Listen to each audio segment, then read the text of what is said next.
दोस्तों आपका बहुत बहुत स्वागत है आज के इस वीडियो में। आज हम देखने वाले हैं अक्षीय या अनुदैर्ध्य स्थिति।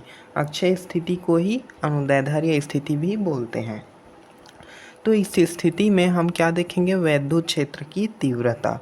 ठीक दोस्तों, तो यदि आपको पूछे कि अक्षीय या अनुदैर्ध्य स्थिति क्या है, सबसे पहले तो मैं आपको ये बात बता दूं कि इसको पढ़ने से पहले आपको एक और चीज़ का ज्ञान होना चाहिए। वो क्या चीज़ है? कूलाम का नियम। ठीक, तो आप कूलाम का नियम पढ़ लीजिए, एकदम सरल है, आसान है।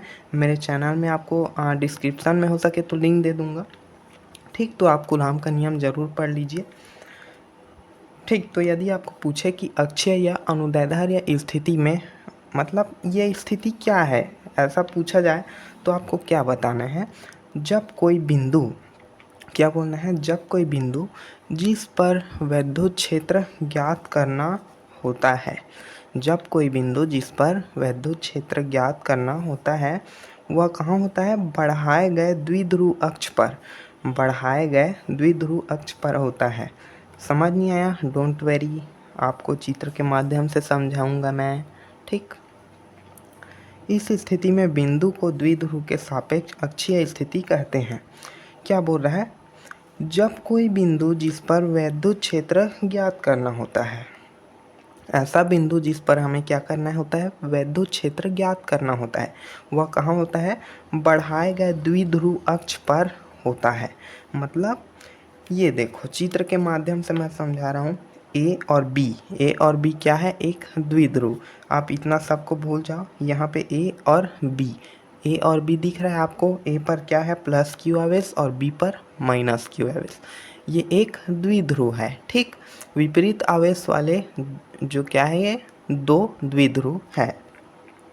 अब इसके बढ़ाए गए आगे की ओर आपको दिख जाएगा, इधर क्या है? एक बिंदु P है, इधर बढ़ा हुआ है। तो वही तो बोल रहा है कि बढ़ाए गए द्विध्रुव अक्ष पर, मतलब ये द्विध्रुव है, इसी को आगे बढ़ा दिया है। ठीक, ये चिन्ह के ऊपर मत जाइएगा। ठीक, ये आगे बढ़ा हुआ है, ये अलग वाला चिन्ह है, इसको मैं बाद में बताऊंगा। ठीक, तो ये द्विध्रुव ये है ए और बी। ठीक, इसके आगे की ओर क्या है? पी बिंदु है। ठीक, इसी में हमें क्या करना है? अक्षीय या अनुदैर्ध्य स्थिति में वैद्युत क्षेत्र की तीव्रता ज्ञात करनी है। बस इतना, बस सरल है। अब इसके बाद हमको मतलब सबसे पहले मैं आपको और चित्र को थोड़ा समझाता हूँ। यहाँ पे आपको क्या दिख जाएगा? एक वैद्युत द्विध्रुव ए और बी। ठीक, ए पर क्या है? प्लस क्यू आवेश और बी पर माइनस क्यू आवेश। इतना लिखना है आपको। माना ए बी एक वैद्युत द्विध्रुव है जिसके ए पर प्लस क्यू आवेश और बी पर माइनस क्यू आवेश स्थित है, और इसके मध्य एक बिंदु ओ है। ओ से आर दूरी पर, ओ से नहीं, एक और बताना है आपको। ए बी 2L लंबाई, ए बी जो द्विध्रुव है वो 2L लंबाई का है। ए बी द्विध्रुव कितना लंबाई का है? 2L। अब ठीक, तो द्विध्रुव के मध्य में एक बिंदु क्या है? O है। अब O से कितना दूरी पर? R दूरी पर एक बिंदु P है जिस पर हमें क्या करना है? विद्युत क्षेत्र की तीव्रता ज्ञात करनी है। ठीक, अब आगे देखते हैं। यहाँ पे गणितीय व्याख्या जो है आ गया। गणितीय व्याख्या में बस आपको वही लिखना है कि माना ए बी एक वैद्युत द्विध्रुव है जो प्लस क्यू व माइनस क्यू आवेश से मिलकर बना है। चित्र के माध्यम से फिर से समझाना है आपको। ठीक है, समझा दे रहा हूँ मैं। यहाँ पे रुक जाइए। वैसे लिखना है कि माना ए बी एक वैद्युत द्विध्रुव है। आपको तो पता है कि वो ए बी और जो 2L लंबाई का है ना, यहाँ पे ए और बी जो है इसकी लंबाई क्या है? 2L। ठीक, तो ए पर प्लस क्यू आवेश, बी पर माइनस क्यू आवेश, इसी को ए और बी, इसी को क्या बोलते हैं? वैद्युत द्विध्रुव। तो माना ए बी एक वैद्युत द्विध्रुव है जो प्लस क्यू व माइनस क्यू आवेश से मिलकर बना है। इनके बीच की दूरी 2L है। इनकी बीच की दूरी क्या है? 2L। ए बी के मध्य बिंदु O से R दूरी पर एक बिंदु P है। अब देखो, A और B के मध्य कौन सा बिंदु है? O। अब O से कितना दूरी पर? R दूरी पर क्या है? बिंदु P है जिस पर हमें क्या करना है? वैद्युत क्षेत्र की तीव्रता ज्ञात करना है। बहुत ही सिंपल है। अब बिंदु A पर स्थित बिंदु ए पर स्थित प्लस क्यू आवेश के कारण बिंदु पी पर तीव्रता। फिर से चित्र दिखा दे रहा हूँ आपको। यहाँ पे बिंदु ए पर स्थित प्लस क्यू आवेश के कारण, बिंदु ए पर कौन सा आवेश स्थित है? प्लस क्यू आवेश के कारण पी पर तीव्रता। उसके बाद बी पर भी निकालेंगे, अभी ए पर लिखेंगे, सबसे पहले ए पर। ठीक, दिखा दे रहा आपको बिंदु ए पर स्थित। उसी प्रकार फिर से ना बिंदु बी पर भी निकालेंगे। तो ए पर है तो कूलाम का नियम यहाँ पे आ जाता है E1 बराबर 1/4πε0 इंटू ये बिंदु मतलब गुना है। ठीक, अब यहाँ पे Q लिखना है, Q मतलब आवेश। ठीक, और ए पी क्या है इसको बता रहा हूँ आपको। ये दूरी है ए से पी तक की दूरी, चित्र के माध्यम से दिखाऊंगा आपको, डोंट वेरी। ए से पी तक की दूरी क्या हो जाएगा, देखो अब यहाँ पे ए बी की दूरी 2L है। ठीक, मतलब हमें ए से बी तक की दूरी पता है और ना पी से ओ तक की दूरी पता है, लेकिन हमको कहाँ तक का निकालना है? ए से पी तक। मतलब हमें इतना को पूरा काटना है। अब कैसे कटेगा? यहाँ पे देखो ए और ओ की दूरी पूरा तो 2L है, लेकिन ए और ओ की दूरी कितना हो जाएगा? L हो जाएगा। तो R माइनस एल इतना पूरा कट जाएगा, तो हमें ए और पी के बीच की दूरी पता चल जाएगा, मतलब R minus L, R minus यहाँ पे एल। ठीक, तो वही लिख दिए हैं हम लोग कि ए पी स्क्वायर मतलब R माइनस एल हो जाएगा। अब उसी प्रकार हम लोग देखेंगे क्या चीज़, बिंदु बी पर स्थित माइनस क्यू आवेश के कारण क्या देखेंगे? बिंदु पी पर तीव्रता। ठीक, तो यहाँ पे देख लीजिए आप, बी पर स्थित माइनस क्यू आवेश के कारण पी पर तीव्रता। अब देखो, अब हमें ना पूरा यहाँ तक, यहाँ से यहाँ तक की दूरी आप पता करना है। तो दूरी क्या हो जाएगा? 2L। ठीक, R है यहाँ पे और यहाँ तक जो है वो 2L है, मतलब R में L और जोड़ना है। ठीक, इतना तो पूरा 2L है, लेकिन इसका आधा करेंगे तो क्या हो जाएगा? L हो जाएगा। तो R प्लस एल पूरे यहाँ तक आ जाएगा। ठीक, मतलब R प्लस एल लिखना है। ठीक, तो E2 बराबर 1/4πε0 इंटू Q अपान बी पी स्क्वायर। यहाँ पे बी पी स्क्वायर क्यों है आपको पता चल गया होगा, फिर भी से बता दे रहा हूँ। बी से पी तक की दूरी बी पी स्क्वायर। अब बी से पी तक की दूरी क्या हो जाएगा? आर है यहाँ तक। ठीक, और ओ से बी तक की दूरी क्या हो जाएगा? एल हो जाएगा। ठीक, तो आर प्लस एल। ठीक, आर प्लस एल हो जाएगा। यहाँ पे देख लो बी पी के स्थान पर आर प्लस एल का स्क्वायर। ठीक, ये सेकेंड समीकरण हो गया और ये फर्स्ट समीकरण, E1 और E2। ठीक, अब हमें एक और चीज़ यहाँ पे, E1 बड़ा है E2 से, परिणामी तीव्रता E बराबर E1 माइनस E2। नहीं समझ आया? डोंट वरी, आपको ज़्यादा इधर उधर सोचने की आवश्यकता नहीं है, एकदम सिंपल है। देखो E1 क्या है यहाँ पे, E1 बड़ा है या E2 बड़ा है, कैसे जानोगे आप? ठीक दोस्तों, यहाँ पे R माइनस एल और R प्लस एल, मतलब ये बटे में है। R माइनस एल जो है वो बटे में है, R प्लस एल जो है ये भी बटे में है। ठीक, तो बटे में अब मैं बोलूँगा कि आपको माइनस, एक मिनट आपको रब करके बता रहा हूँ, -5 बड़ा है या ये +5 बड़ा है। तो आप सिंपली बोल देंगे कि सर आपका जो +5 है वो बड़ा है। ठीक, लेकिन यदि आपका 1/-5 और 1/ क्या है +5, इसमें से कौन सा बड़ा है, तो आपका जो आंसर आएगा वो क्या हो जाएगा? मतलब जितना भी मैं आपको बता दूं, यदि कोई वस्तु जैसे कि एक छोटा और एक बड़ा,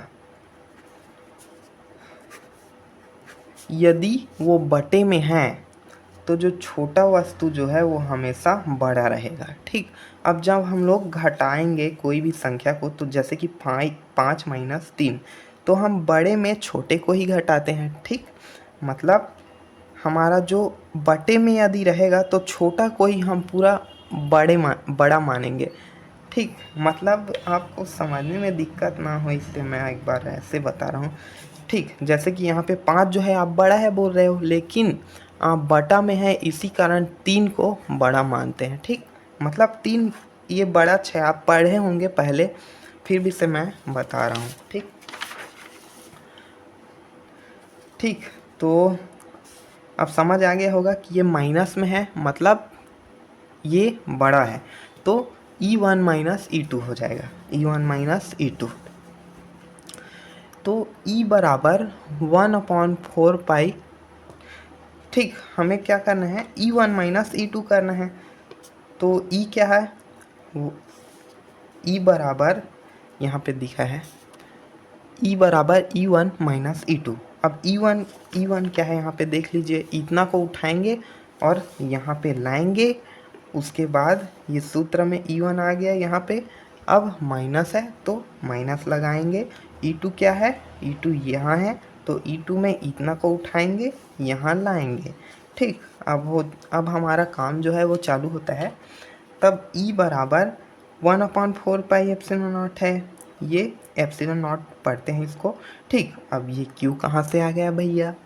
ठीक, तो यहाँ पे जो Q है उसको कहाँ लाया गया है, यहाँ लाया गया है। ठीक, और यहाँ पे भी है, तो ये दोनों जो है वो बाहर आ गए हैं। ठीक, अब इसको Q जो है वो बाहर में आ गया, तो Q/4 pi epsilon not.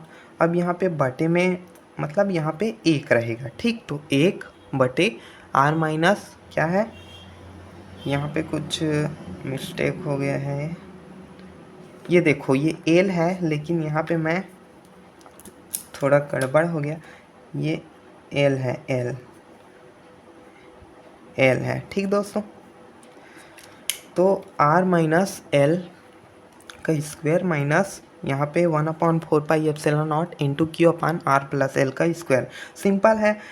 E1 जो है, E1 को यहाँ उतार दिए और माइनस का चिन्ह लगाए, और E2 जो समीकरण है यहाँ पे देखो, यहाँ पे सेम है, ये है, एकदम सिंपल। उसी प्रकार E1 जो है, ये कहाँ से आया, तो E1 से आया, एकदम सिंपल, इसी को उठा के यहाँ पटक दिए हैं। ठीक,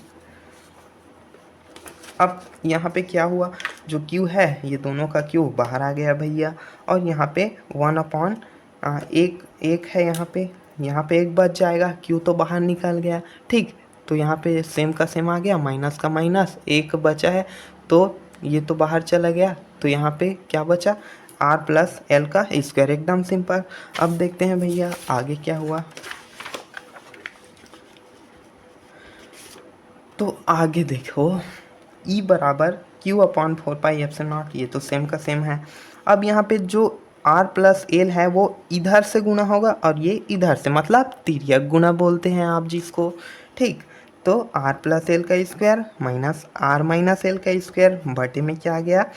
अब देखो ये माइनस जो है ऊपर वाले, मतलब ऊपर में जो होगा वो घटाव होगा, और नीचे में जो होगा वो गुना, मतलब ये ऋण का चिन्ह ऊपर चला जाएगा। ठीक, अब एकदम सिंपल है, ये ऐसा ऐसा हुआ, मतलब इधर का इधर, इधर का इधर। ठीक, एकदम सिंपल। अब क्या हुआ है, एकदम ध्यान से समझिए। E बराबर Q/4 pi epsilon not, Q बटे 4 पाई एप्सिलॉन नॉट, जिसको आप हिंदी में बोल सकते हैं। ठीक, अब यहाँ पे R का स्क्वायर हो जाएगा, R का स्क्वायर भैया, प्लस प्लस L का स्क्वायर हो जाएगा, L का स्क्वायर। अब क्या हुआ, प्लस 2RL, हमारा जो सूत्र होता है, क्या होता है, सूत्र के अनुसार हुआ है ये, कि जैसे कि सूत्र के अनुसार R का स्क्वायर तो निकलता है, प्लस होता है, और L का स्क्वायर भी निकलता है, लेकिन बाद में 2 आता है यहाँ पे और RL लग जाता है, मतलब दोनों को फिर से एक बार 2 के साथ गुणा के रूप में लिखा जाता है। ठीक, तो दोस्तों देखो यहाँ पे R का स्क्वायर है, R का स्क्वायर आया, लेकिन माइनस में है तो माइनस आ गया है। ठीक, और माइनस माइनस का गुणा क्या होता है, प्लस होता है, लेकिन सूत्र जो है हमारा सूत्र होता है इसमें, यदि माइनस कोष्टक में जो है माइनस के साथ होता है, तो तो एल का स्क्वायर जो है ये माइनस में होगा, लेकिन यहाँ पे जो है यहाँ पे होगा प्लस। आप जो बोल रहे हैं माइनस माइनस तो प्लस होता है सर, लेकिन नहीं, हाँ प्लस होता है, लेकिन यहाँ पे जो सूत्र लगा हुआ है, जैसे कि आर स्क्वायर है वो माइनस में है, एल स्क्वायर जो है वो माइनस में आएगा। अब यहाँ पे प्लस में 2RL, आपका जो माइनस माइनस प्लस है ना वो यहाँ पे लागू होता है। 2RA, 2RA नहीं 2RL, सॉरी ए हो जा रहा है मेरे से, 2RL।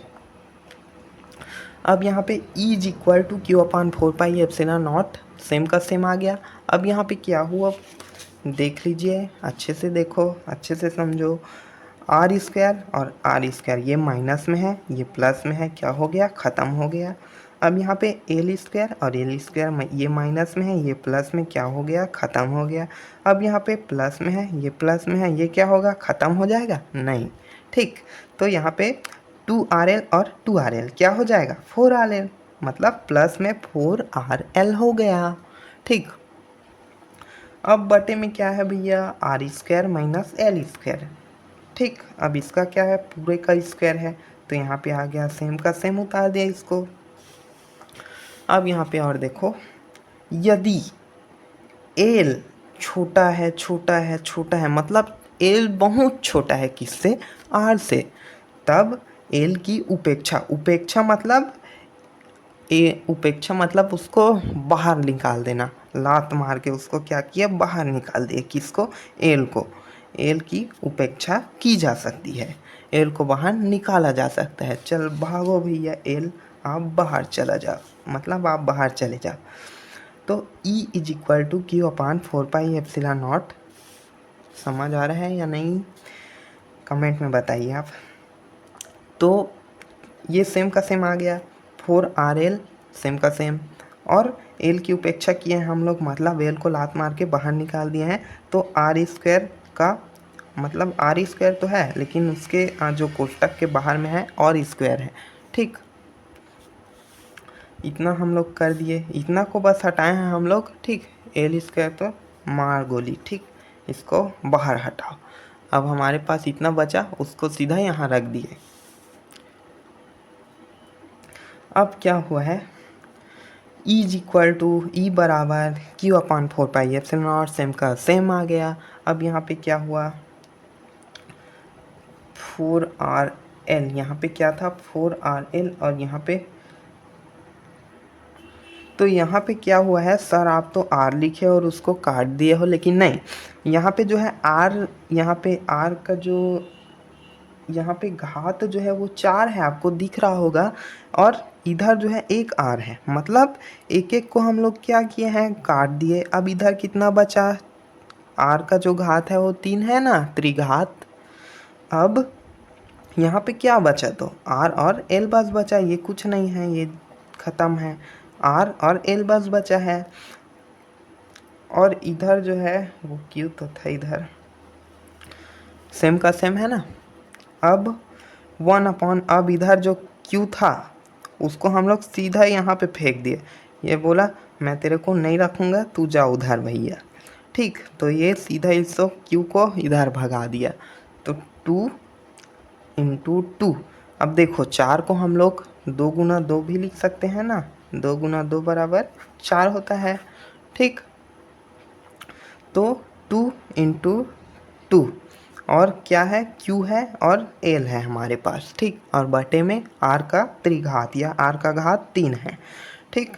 अब 2QL मतलब 2QL बराबर क्या है, क्या होता है पता है आपको, P होता है। ये हमारा सूत्र एक ठो है, इसको याद रखिएगा, 2QL बराबर P होता है।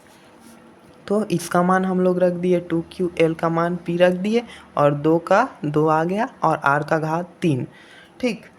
अब यहाँ पे एक और चीज़ आपको बता दूँ, यदि आपको बोलता है कि पैरावैद्युतांक माध्यम में तीव्रता ज्ञात कीजिए, तो आपको यहाँ पे सेम का सेम रहेगा, बस आपको यहाँ पे के लगा देना है। यदि आपको कोई भी चीज़ में पैरावैद्युतांक बोला जाए तो के लगता है, याद रखिए आप, के लग जाता है, ठीक, यहाँ पे क्या लग जाएगा आपका के लग जाएगा, एकदम सिंपल।